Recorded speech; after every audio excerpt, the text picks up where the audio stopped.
النهارده معانا وصفه اسمها وصفه الحله الواحده. انا بعملها لما اكون مستعجله او محتاره اعمل اكل ايه. هتعجبكم جدا، سهله وبسيطه. تعالوا نشوف بقى مع بعض المكونات. تعالوا بقى نشوف المكونات بتاعتنا، بسيطه وسهله. معانا فراخ متقطعه كده، صدر فرخه صغير جدا متقطع كده بالطول او اي سلايز انت عايزاه. بصل متقطع جوليان، طماطم،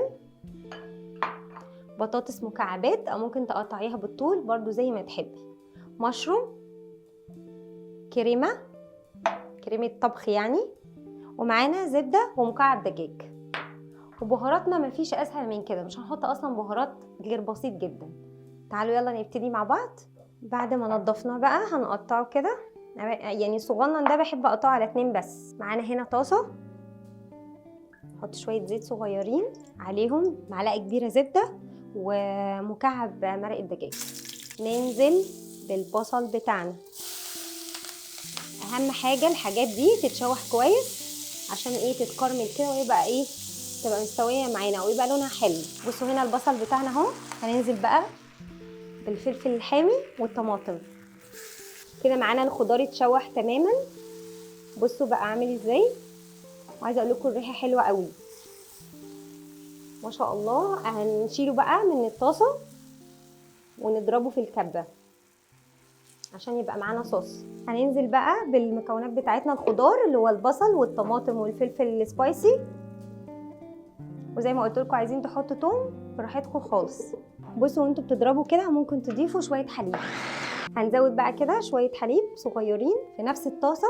هي على فكره اسمها وصفه الحله الواحده. هننزل بايه بقى؟ بالفراخ معانا. بسم الله. هنحط كده الفراخ معانا لحد ما لونها يتغير. وهنا بقى ننزل بالمشروم بتاعنا عشان ياخد التشويحه مع الفراخ. نقلب تقليبه بسيطه كده.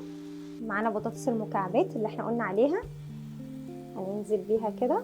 وننزل بقى بالبهارات بتاعتنا. احنا اتفقنا البهارات بتاعتنا هتبقى بسيطه جدا عشان تحسوا بطعم الحاجه، يعني تحسوا طعم الاكل. هننزل بالصوص كده على على الحاجات القمر دي. لقيتوها فاتحه شويه ممكن تزودوا معلقه صلصه طماطم. معايا هنا كريمه الطبخ كوبايه، ممكن تبدلوها بكوبايه حليب.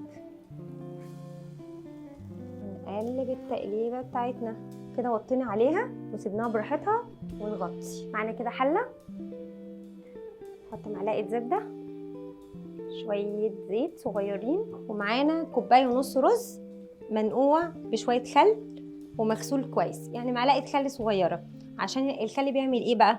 بيخليه يعني ريحته ما تبقاش عارفين الريحه اللي بتبقى في الرز البسمتي دي. معرفش ريحه كده بتنزل، معرفش البودره كده ريحه غريبه كده. فالخل بيضيع الريحه دي. غسلينه بمعلقه خل وشاطفينه كويس ومصفينه زي ما انتم شايفين. هننزل بقى على الزبده والزيت، الرز كله كده، ربع معلقه فلفل اسود، حطينا رشه كاري ونقلب.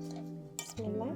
حط معلقه كبيره ملح. بصي بقى، عايزه الرز يظبط معاكي ما تغطيهوش خالص طول ما فيه ميه، يعني تعلي النار عليه طول ما هو فيه ميه، وبعد كده نوطي بقى النار خالص بعد ما يشرب ميته. نغطي ونوطي النار. تمام. هننزل بقى كده بالميه بتاعتنا. بسم الله.